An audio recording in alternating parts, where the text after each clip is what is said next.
Jesus. Nós estamos aqui hoje em mais uma live terapêutica Curados para Curar. Nosso intuito, como de sempre, é trazer um pouco de informação, um conteúdo de qualidade para os queridos que nos acompanham nestas lives. E é claro, isso é muito bom, por sinal. Entender que Deus nos ama, que Deus nos chamou para algo, é importante. Eu sempre digo que Deus nos fez para fazermos a diferença. Não adianta tentar fazer a diferença no céu, porque lá não é lugar para isso.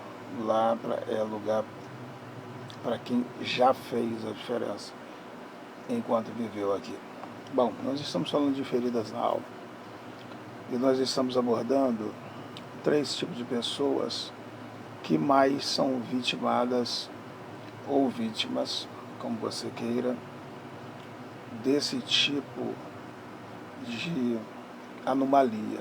Não estou dizendo que eu, que você,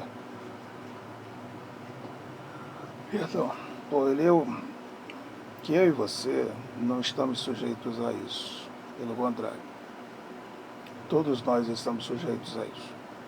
Porém, o que eu estou afirmando, e vou continuar afirmando durante as lives que estou ministrando, é que todos nós estamos sujeitos, porém, existem 3 classes de pessoas que são vítimas frequentes de abandono, de exclusão social, de exclusão em todos os níveis, inclusive de agressão.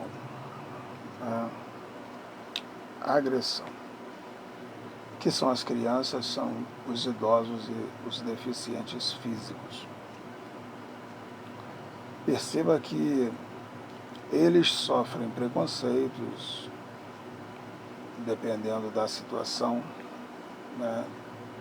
sofrem preconceitos, sofrem abusos sexuais. Eu tive conhecimento de pessoas internadas em hospitais que sofreram abusos sexuais, foram violentadas enquanto estavam ali, porque eu sou capelão hospitalar já há muitos anos e sei de pessoas assim. Sou capelão prisional. As instituições aí que se dizem instituições para recuperar pessoas, isso é a maior falácia. Isso é o maior embuste que o governo criou. Na verdade, são prisões, são jaulas, onde as pessoas são aviltadas. Tem aí uma cultura aí, inclusive de direita até,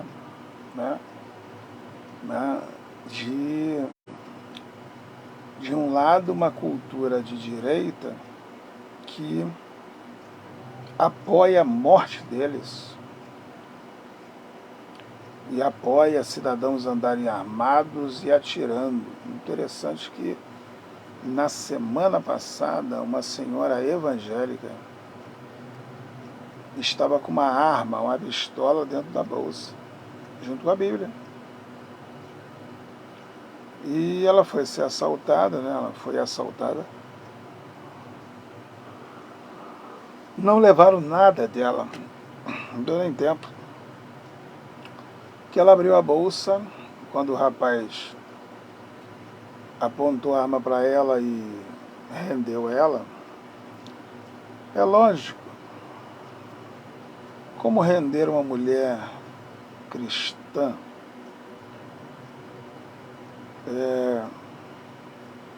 Eu não consigo entender. Nenhuma pessoa que tem brilho de Deus na vida, que reflete a luz do Espírito Santo, a luz de Cristo. Jesus disse: eu sou a luz do mundo. Quem me segue não anda em trevas. Não é possível, isso aí é totalmente um equívoco de informação. A senhora pseudo-evangélica, trajada como crente, eu digo pelos bons princípios, estava visivelmente vestida como uma crente em Cristo Jesus, porque hoje está um negócio horrível. Essa falta de pudor, de decência, essa falta de moral, essa falta de pastor. Tá? Vamos logo dizer assim, logo a realidade. Essa falta de pastor, de um lado,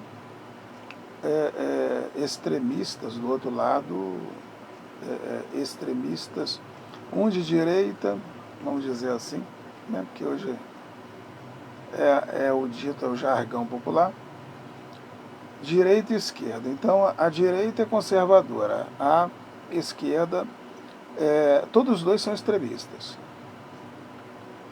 Não se estabelece um equilíbrio nas coisas, não é? Ou, de um lado, você tem que servir a Deus com cabresto, não é? de cavalo, de burro, de qualquer coisa na cara, na boca, uma focinheira, né? Uma viseira de cavalo que você não pode olhar para o lado, preso, né? Numa carroça, chamada igreja evangélica, né? E pastores malucos.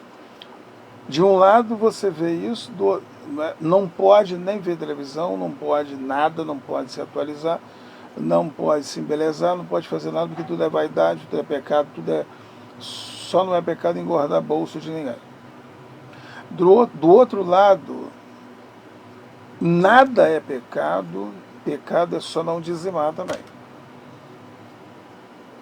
Ou seja, de um lado tem que cobrir tudo obrigatoriamente, não é porque você opta a viver uma vida casta, uma vida de pudor e decência, porque mulher que não tem pudor e decência, ela é simplesmente ridícula, ela é qualquer coisa, pode taxar ela como qualquer coisa, porque é a realidade, ela é qualquer coisa.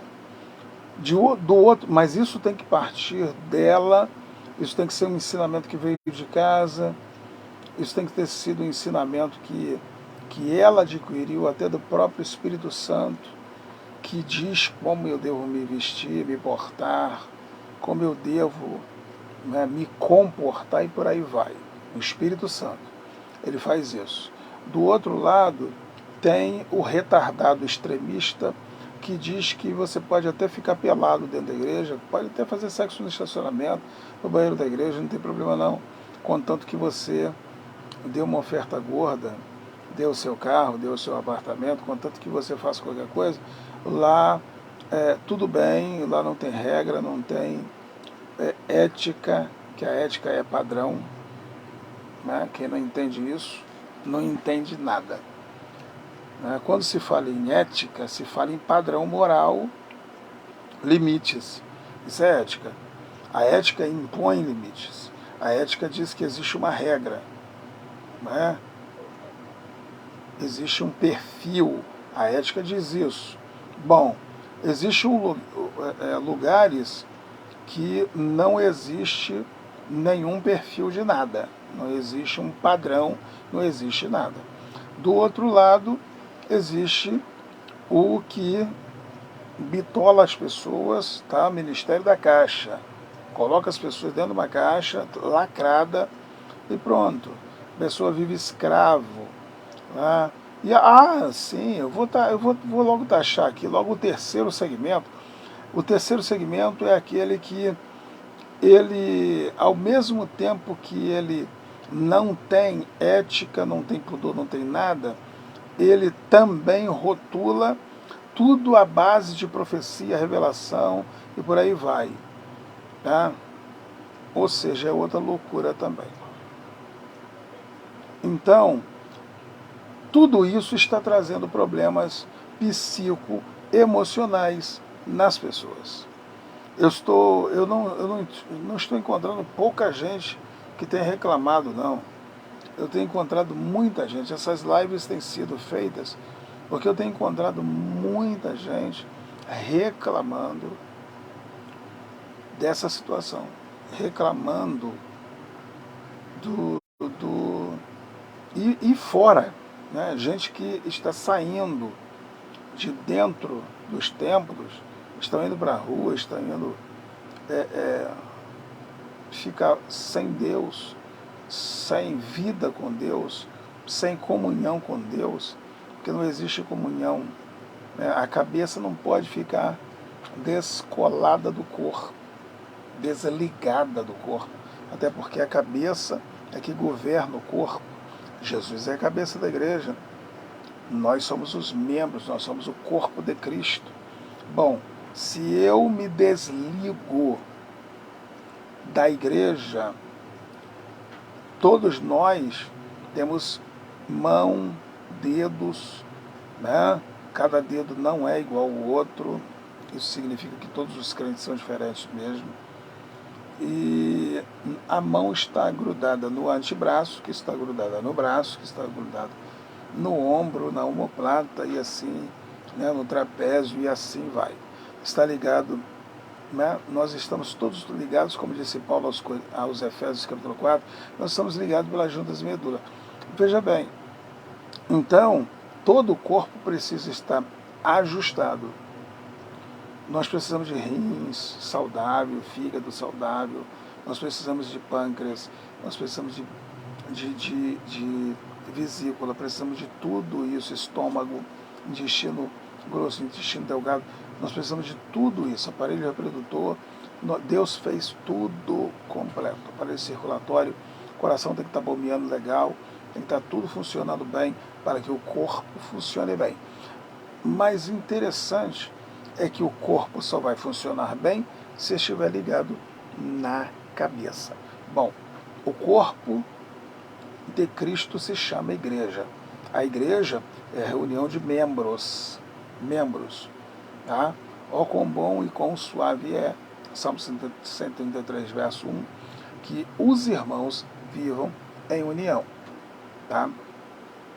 Todos os irmãos, não existe esse negócio de eu não tenho igreja, eu sou de Deus e não tenho igreja. Não existe isso. Você não é de ninguém. Tá? Porque ninguém vive sozinho.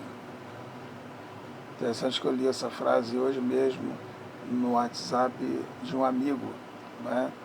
Ele mandou essa frase já há alguns dias que ele tem postado essa frase.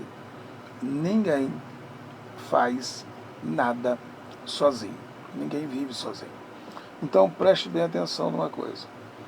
É que as coisas só vão fluir, as coisas só vão dar certo, só vão caminhar a partir do momento em que eu estiver conectado, estiver ligado a Deus, eu estiver em Deus, eu estiver firme em Deus, aí as coisas vão funcionar.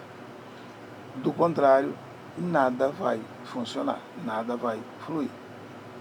Isso é algo que é importante se pensar, se assimilar. A live não vai ser cumprida, não. Eu apenas vou frisar isso para você. Guarda bem contigo que você precisa ter muito cuidado, porque a Bíblia diz que a coisa mais preciosa que eu tenho que guardar é o meu coração. E quando eu falo coração aqui, eu estou falando da minha alma. Sede das minhas emoções, razão, minha alma. Ao contrário de alguns teólogos, eu não compartilho desse pensamento de que a alma tem intelecto. Não. Eu vejo que a parte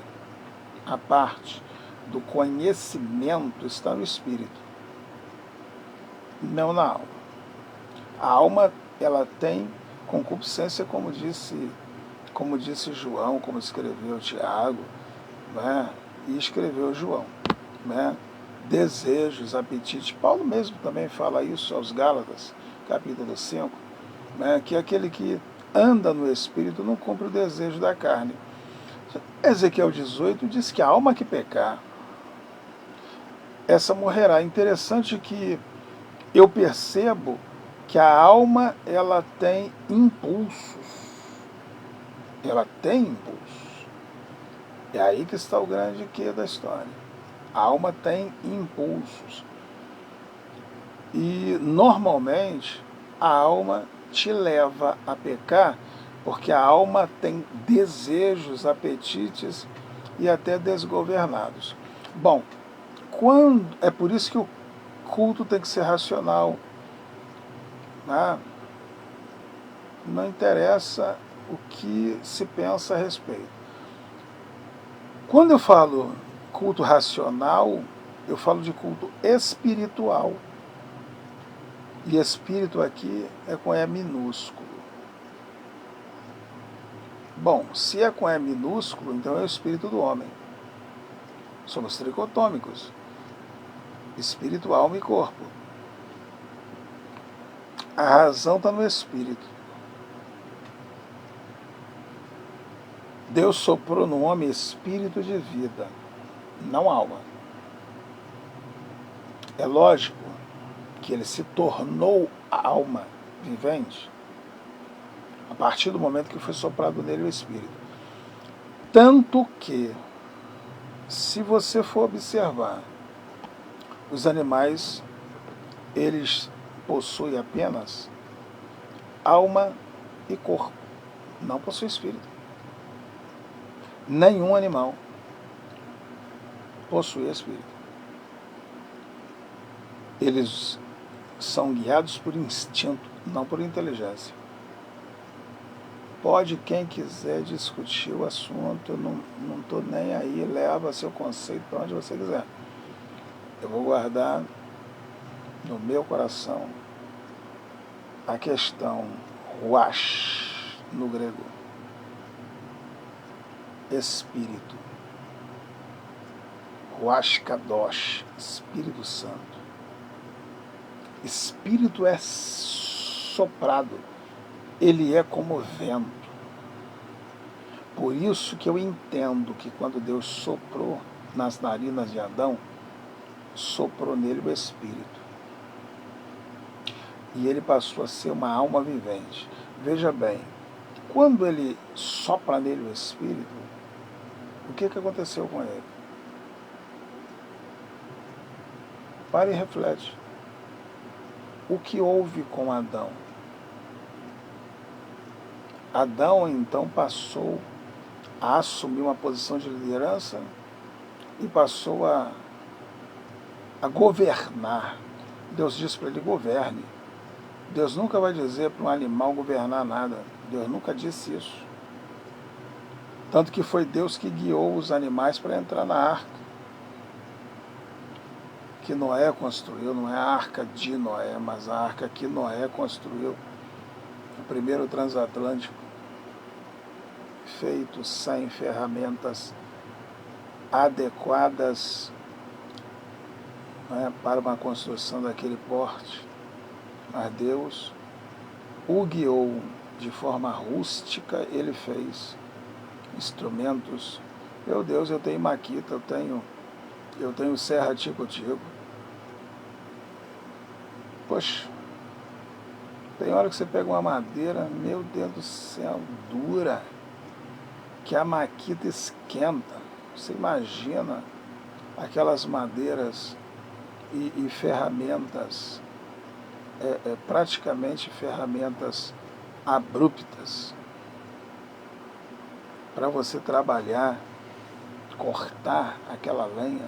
Meu Deus do céu, troncos para você fazer tábuas. O negócio foi muito árduo, mas isso levou tempo, né, para ser feito.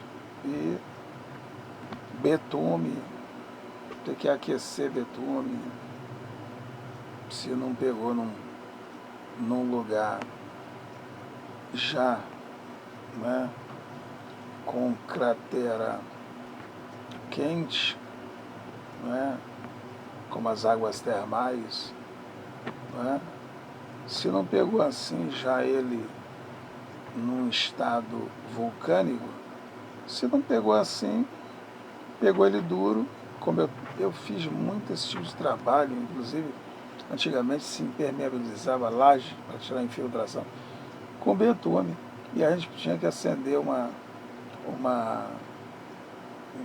fogão de lenha, colocar uma lata de 20, colocar os pedaços de betume dentro daquela lata, esquenta, aí aquela lata fica ali no fogo ali, e o betume começava a derreter. Depois que derretia, a gente tomava aquilo com luvas, aquilo quente, e derramar aquilo sobre o concreto da laje para betumar a laje. Na medida que ficasse no sol, né, ia assentando, ia acamando, né? Tirava-se a infiltração. Isso quando, depois de tanto sol e chuva, ele não começava a rachar e descolar da laje. Hoje nós temos a manta líquida aí, que resolve, é fria, resolve isso aí. Mas entenda e perceba que nenhum extremo faz bem. Há muitas pessoas curadas dentro da igreja que o Espírito Santo trabalhou. Há muitas pessoas que ainda precisam de um trabalho do Espírito Santo, uma forja do Espírito nas suas vidas. E perceba que nenhum dos extremos faz bem a ninguém. A ninguém. Por isso que existe um adendo pequeno, viu? Que está dentro do fruto do Espírito. Ele se chama temperança. Temperança. Equilíbrio. Pastor, mas se deixar por conta do povo, o povo é carnal. É isso aí mesmo. Aí que está o problema. Então o pastor precisa ser, ele precisa ter um temperamento dominado pelo Espírito Santo, ele precisa ser enérgico ao mesmo tempo que ele tem que ser amoroso. Essa energia equilibrada com amor vai fazer com que as coisas fluam da forma adequada e Deus seja glorificado e exaltado. Quer ver pessoas saradas? Trata elas da forma que elas devem, não merecem, devem ser tratadas. Existem muitas pessoas feridas e existem pessoas ferindo. Pastor não foi chamado para ferir ovelhas, mas para sarar ovelhas, curar ovelhas. Existem ovelhas que precisam de umas lambadas, umas varadas. É por isso que o bom pastor, ele carrega consigo a vara e o cajado. Pastor, mas vara é para dar no lobo. Não, mas às vezes tem que dar na ovelha também. Às vezes é necessário dar uma lambada na ovelha, para ela entender que o caminho é aquele ali. Compreendeu? Pegou a visão? Deus falou contigo? Então, amém. Se Deus permitir, amanhã estarei contigo de novo, nessa mesma hora, 22. Amém? O céu não está em crise, Deus não está em crise, Deus está no controle, Deus é soberano, Deus é poderoso. Você nasceu para dar certo, nasceu para vencer, nasceu dotado com dons especiais para fazer uma grande diferença na sua casa, na sua vida, na sua parentela. Porque se você muda, tudo à sua volta muda também. Nunca se esqueça disso. Quem tem que mudar primeiro sou eu. Quem tem que mudar primeiro é você. Não fique esperando a mudança das pessoas. Muda você. O grande problema é que muitas pessoas estão esperando os outros mudar. Não, depois que meu marido mudar, eu mudo. É assim que as mulheres pensam, a maioria delas. A hora que o meu marido mudar, eu estava falando com uma pessoa, né, que o marido está indo embora, me parece que amanhã ele vai embora de casa e tal, vai largar ela. E ela só fica reclamando, ela só sabe reclamar. E eu disse para ela, ué, deixa ele ir. Agora, mas eu estou magoado, eu estou muito triste, ué. Adianta só ficar falando mal das pessoas? Só vendo o defeito das pessoas? O que adianta é orar pela pessoa. Aí deu vontade de perguntar para ela, porque eu falei para ela, olha, eu vou orar por essa situação e Deus vai tratar com o seu marido. Foi o que eu falei para ela. Deus não é Deus de separação, não. Deus vai tratar dessa situação aí. Agora, aí ela virou e disse, estou muito triste e tal. Como se ela estivesse o tempo todo certa, né? Ela está certa, ele está errado, ela está certa. E eu fico pensando comigo, né? Ela está certa mesmo? Será que ele não está indo embora por culpa dela mesmo? Porque as pessoas têm uma tendência sempre a ser vítima e os outros culpados. Às vezes as pessoas... E uma coisa, quando se fala com as pessoas que elas estão erradas, pronto, acabou. Aí que você se torna pior ainda. Aí que você fica mais culpado do que outra coisa.